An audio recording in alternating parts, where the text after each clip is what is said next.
Welcome to the Selling Later Real Estate Panel Dallas Fort Worth edition. Today we're going to be talking with Teo Pfister, who is a lender and branch manager of Vandyk Mortgage in Frisco, Texas. I knew when I started this panel that Teo had to be a part of it, and it's not because of her years of experience, because she's got a ton, but it's because of her consistent commitment to educating first-time homebuyers about the loan process. So today we're going to dive in with Teo to talk about all things home loans. What type of loans you can get, what do you need when you apply for a loan, and more importantly, how your credit score can impact your loan all the way up until you close. So let's dive in with Teo. Okay, so when we did the launch in Pittsburgh, the first question we asked the panelist was, what is the quirkiest, oddest thing you'll find in Pittsburgh? And so for Dallas, Fort Worth area, what is something you would find in your area that you won't find anywhere else in the US? It could be like a saying, it could be a type of person, it could be like for us in Pittsburgh, we have parking chairs that we put on the street to hold our spots and no one parks there, and toilets in our basement, random stuff like that. So whatever you want to choose. Okay. What do you think? Okay. In Dallas and Texas, everything is bigger. So homes are much bigger than any other place, I think. Mm-hmm. There's also this huge eye in downtown Dallas. It's just in the middle of the downtown, just staring at people. Like an eyeball? It's a piece of art. Okay. Yes. Okay, I didn't know I that. thought that was kind of odd. I didn't know that. Okay. So there's an eyeball downtown. That counts. Yes. And big homes. And the thing about Dallas and the Dallas-Fort Worth area, people come here because there's such a variety of restaurants, culture, and shopping. Right. So if you love to shop, come here. Yeah, I know. Gosh, I need to. So I know. I'll put it on my list when I can leave Pittsburgh safely. Can't wait for you to come. I know. I'll be there eventually. Okay, so let's talk about you. So where did you grow up and how long have you lived in the Dallas area? Sure. I grew up in Arad, Romania. Okay. And I've moved to Dallas in 1991. So this year in September, I'll have 30 years of living here. Okay. Yes. That's awesome. And so now I know you live in Frisco. So yes. Or you're working in Frisco. You live there too, right? In that yes, area. exactly. Okay. So what is the housing market like? Is it as crazy as it is everywhere else?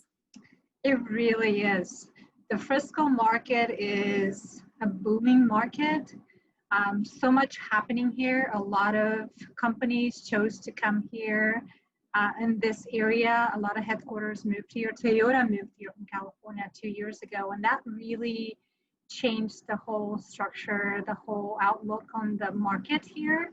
As far as housing, I can tell you that people put offers in for at least $10,000 to $15,000 more on the listing prices, and they might still not get that home. Wow. Contract, yeah. That's so it's and homes don't stay on the market long whatsoever. Right. They move very fast. It makes it so hard when you have to buy and sell too, because it's like you have to have somewhere else to go, but there is not a lot to choose from. Okay, and so then we asked this for Pittsburgh too, because we used to write about each city and highlight restaurants, but it's been challenging because it's hard to figure out who's open, who's closed, and what they're doing. So where you live, in your neighborhood or in your area, favorite place to eat, shop, or go when you can go again? Or it could be coffee, it could be museum, art, whatever you fancy. Absolutely.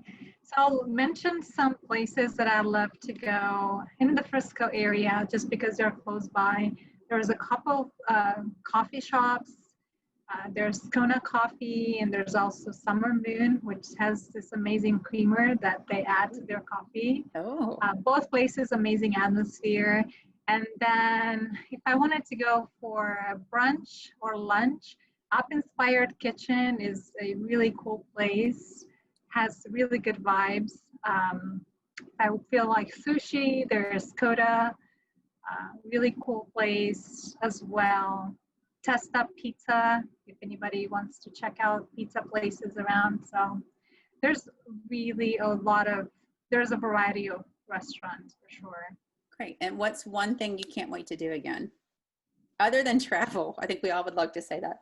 Yes, traveling, definitely. And just being able to go to more, well, there are some parks in the area, but I would love to visit more. And that's one thing that traveling would help me do, be outdoors in nature. Hmm. Some of the parks in the area are getting renovated, so Oh, okay. yeah. Oh, okay. So then let's switch to mortgage industry. So how Yeah. did you, within your 30 years of being in Dallas, get into the lending industry? Thanks for asking. So I started my career in finance. Actually, my education started in high school. I went to a finance accounting high school back in Romania. Okay. And then I moved here and I've been in the finance industry since 98. Then in 2016, I had the opportunity to work in the mortgage industry, and it was really something that just kind of came out of nowhere. Somebody, a friend of mine, good friend of mine, suggested, "Hey, Teo, you're great with people, you're great with numbers. Have you ever thought about being a mortgage loan officer?" And I thought, I don't know about this. And then I took that leap, and this is what I'm meant to do. I absolutely love what I do. Yeah, that's great. And so then for for your position, is there a certain type of loan that you normally deal with, or maybe we should even start with like what are the general loans that normal people have to choose from, like Sure. options? There are a lot of options out there. Of course, there are the main loan products, which is the conventional FHA, a VA, and a USDA loan. And those are mainly to serve the majority of population. There are also bank statement products for those buyers that are self-employed that per se might not be able to qualify under the normal products. Mhm. So there are other out-of-box products that we have out here that we can look into. Does self-employed seem like it's continuing to grow when It people is apply? I very think much that's so so. fascinating. There's so many things to decide and choose from when you think you just need to go get a loan, but then there's all these different types of options. And if you're a first-time Absolutely. home buyer versus a third, it might look a little bit different. And so the one reason I really wanted to have you on the panel is because I know that you are so, so good with first-time home buyers and you spend so much time educating them. So for those that have not gone through the process, what would you typically need to apply for a loan? It's actually everything within the very easy reach. So of course, the mortgage application, then you would need your pay stubs if you're employed with a company, your W-2s and your tax returns, along with bank statements. When you say Or if returns, you're is it 1 year, 2 years? 2 years, 2 years. Okay. yes. Okay. Same for the W-2s. Okay. So Yes. 2 years of all And your financial history. 2 years history for the W-2s, 2 year Okay. history for the tax returns, 30 days, most recent 30 days for the pay stubs, and bank statements, the most recent 2 months. Okay. That's And, what's needed. and are they still, I know at some point some lenders were calling the day before the loan closed to make sure this person was still employed. Do they still do that, or Absolutely. was that common, or is that from the pandemic? That's from, yes, that is the guidelines that was added during the pandemic time because of so much fluctuation in employment for people, unfortunately. So they need to, processing team needs to verify that the client is still in good standing with their employment when we close the loan. Same with credit, which that's happened before all this updating during the pandemic. Credit will be checked. It would not be a hard pull, but it will be checked before the loan closes. Okay. And so when you submit your application, when does your credit get pulled? And I know is there a window when you can consider shopping around for rates where it wouldn't affect you being pulled multiple times? So we pull credits when we have a client that says, okay, we're ready to start this process. I personally choose not to pull credit multiple times unless it's necessary. A credit report will be good for 90 days from the time that it was pulled. Okay. So unless somebody is working on their credit per se, we find that they need to work on getting a higher score, or maybe there are things on credit that they have not had a chance to address before, they need to be addressed before we move forward. So we'll address all those items. Of course, we'll strategize on what needs to be done to get them ready, and then we'll pull it once they're ready. So otherwise, it is a hard inquiry, and it does create 3 to 4 point difference from where they would be otherwise on their credit scoring. So no, it's only 3 to 5. I don't know why I thought it would be more. yes. Because I know nobody wants to go down in their score, but the way that everybody talks about it, I was assuming it was like 50 points or something that would be Right? incredibly drastic. Yeah. Not that you want Yes. to lose those points, but I thought it would be way more than that. I didn't know it would be that small. And then so when you're looking at credit, what is considered a good credit score? I would advise everybody to have at least a 620 credit score because that's the threshold to move forward. Unless they have a VA loan, which the credit score could go to a 580 qualifying score. It really depends. So there's not a one product or one scenario fits all. Everybody has a totally different situation. However, the better somebody's credit is, the better the terms of the loans are. So always good to work on that credit. And funny thing is, once we realize what credit implications we have versus a mortgage loan or insurance, or there's so many good things and benefits to having a good credit. So. Mm-hmm. And so looking at credit, I know, like, I follow a lot of the community forums in real estate. I feel like a spy because I really just read a lot. I love that. I even go on like the realtor forum. I'm just reading and Yeah. randomly commenting. But I know a lot of first-time home buyers go through the question, like, do I contact an agent first or do I contact a lender first? So in your view, when you're talking about credit, does it make more sense to meet a lender first to talk about what you can actually afford versus what you would like to afford? Absolutely. I would always advise that you speak with a lender first, because that way you have a very good idea of what you can qualify for, and you know what your payments would be, and you're prepared mentally to stay within those ranges versus going to see homes and falling in love with the beauty of homes that are possibly not within that budget. Right. And sometimes just because people qualify for a certain amount, it doesn't mean that they want to spend that whole amount that they're qualified for. So it really helps to be educated and see what the options are. So that way everybody could work within their own budget to figure out what's best for them. Do you have any like budget sheets or websites that you like to go to help instruct people on how to budget? So say you can afford a $300,000 home, but like what, are you going to be like saving $5 a month at the end of the day because you maxed out how much you could borrow? So are there any good sites or resources that you use to help advise on how to budget? I do have a great calculator on my own site. And also I recommend the bundle site. Oh yeah. For people, because they can literally put in their expenses, their income, and do their own calculations to see where they stand even before they reach out to a lender. Right. So that's a good resource for sure. And do you mean, is that Eric for Bundle Loan? Yeah.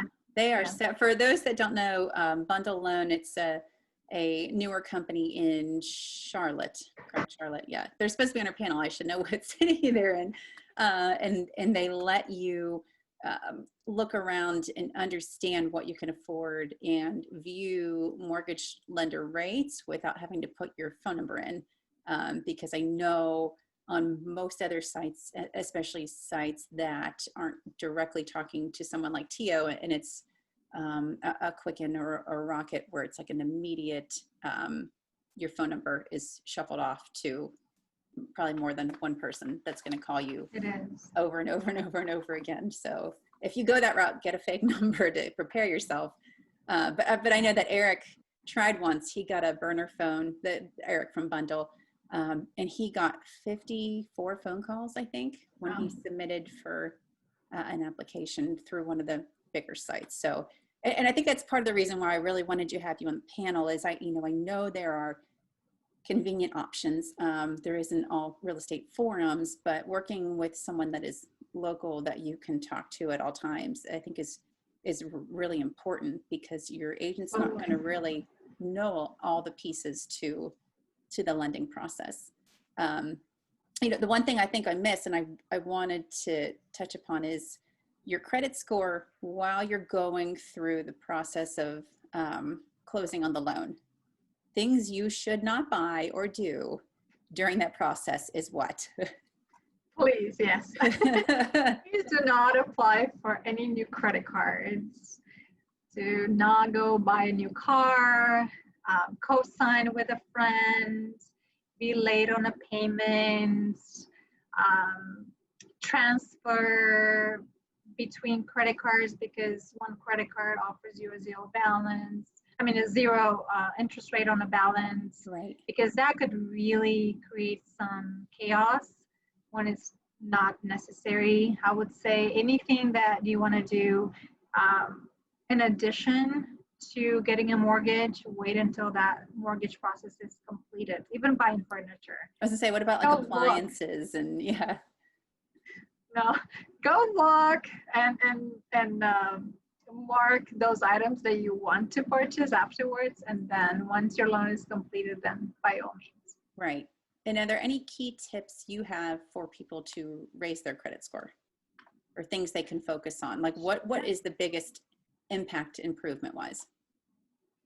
The biggest improvement would be first verify that all the information as far as your personal information is correct on the credit report, that all the debt that's reported is your debt, that if you have any balances that are higher than 30%, that those are paid down. So you 30% of the whole credit line. Okay. The trade line. Yes. Okay, so if you have 30% more than what you can take out on your credit card, you need to bump it down. Yes, not always. That's just a general rule of thumb. I would say if you can have that credit line paying down, that would just open up more ability for you to qualify for a home. If that credit line is used to the max and the payment shows to be a higher payment, of course, because that's going to be in proportion to what that trade line is used for, that might just A, affect your credit negatively, and B, just take away your ability to qualify for having more home. Right. And then three other things. So finding a lender, I value local lender versus, box online lender, only because, especially for recently, for how busy things have been, I watch a lot of the community forums, and a lot of times when you're using a bigger virtual lender, you're on a very strict timeline, and sometimes that doesn't always they don't always comply with those timelines, or things get backed up, and you don't really have someone like yourself to be in touch with consistently because they've got 50 million other people to talk to. So so how would you find a quality lender? Like, what's something that you should look for? I would first check with your realtor if you have a realtor friend. Most likely to have somebody that they can recommend. Also, look to see maybe somebody from your church that people can recommend, from any group that you participate in. It could be anything that you do social. A lot of times, if there is a lender that people love, they will post on social media about them.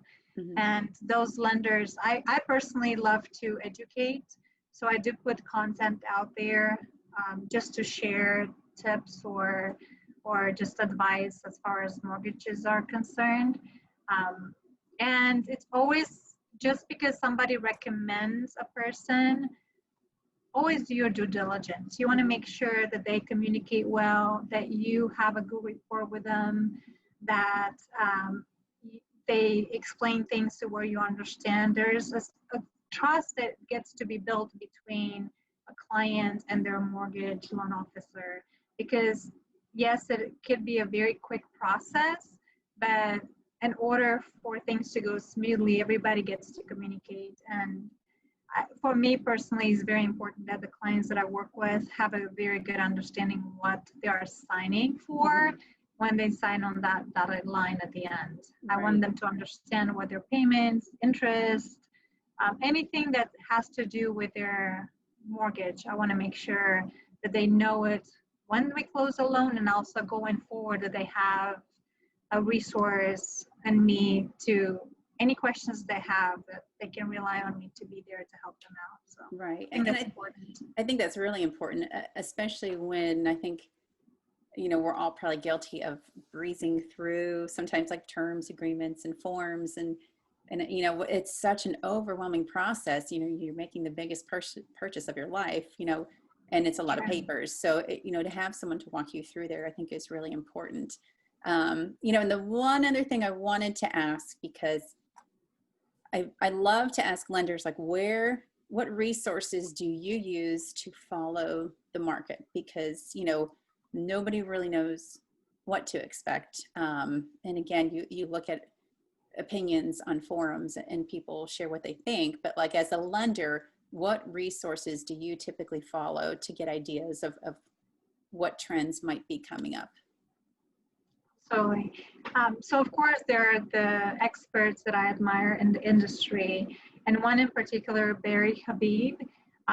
He has been has an impact with me in my career, and he has a website, MBS Highway, where he has daily videos to give us an updates on what's going on, what to expect, how the rates might be impacted, how the economy is doing. So it's been really, really beneficial. In fact, I have taken in a leap of faith, and I decided to educate myself even further. So now I'm a certified mortgage advisor through the teachings from Barry. So okay, now how does that change from what your certifications before? What's the difference on the advisor? I just have I take a deeper look at everything. So it's not just the mortgage payment per se. When I work with somebody that, let's say, they want to refinance their home, I look at holistically what's available to them and how they can actually use the debt to improve their finances.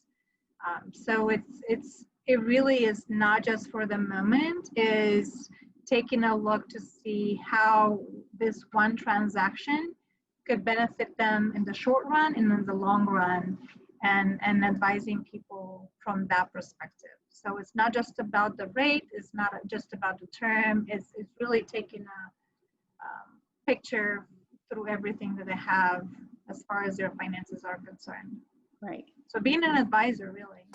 Right, which I think is needed. It's just such a big purchase, and it's overwhelming, and it's, you're committed to it for 30 years. So, to have someone to be able to walk you through all the pieces and aspects of it, I think is really important. Absolutely. Is there anything that you wanted to add that we might have missed? Or I think I nailed all the questions, but. I get off track. And I also, I should confess, I have my son's desk chair, which is like a wobbly ball chair. So Oh, if you see me fidgeting the whole time, it's because I have no balance. so I feel that I've been very privileged and blessed to live in the US. So of course, I admire people that move here from all over the world, and sometimes uh, those are the hardest working people out there, and they might not get the right support. So I want to be an advocate and help people endure circumstances. Sometimes it's that accent that other people might not have patience with. Hmm. That I found that to me, that's not a big deal. I have an accent, I always will. And I thought, isn't that interesting? Because we go through life and our experiences help us help people that are going through their whatever it's going on, but because we've gone through it, we understand at a level that maybe other people don't. Right. So yeah, and also people that have gone through divorces or are going through divorces, I've also received that certification as well. Oh, okay. Fortunately, I've had that journey, so I can Right. relate. So, Right. yeah. You know, and I think that all goes back to empathy, and sometimes in business that's missing. And so, Yeah. doing these panels, I realized, in the giant industry, like there is a handful of just really good people they have empathy, honesty, and their values Yeah. and their morals where they just want to do the right thing. And so, I think it's important to highlight that because sometimes I think it gets drowned out by the flashy, braggy, overwhelming, showy part of real estate when there's Sure. really just Yeah. some great people just with their heads down working, just doing the best they can for everybody. And so hopefully with these panels, we can highlight some of those people because, they're not snapping on Instagram all day. Not that that's, whatever you'd like to do is fine, but, True. you just, Yeah. there just seems to be a difference of um, showing how busy you're working versus like just putting your head down and doing the work. So, but I think that's important. Absolutely. And I think it's also important that people feel like they're important Hmm. and they're not just number whatever on the on the file log or whatever.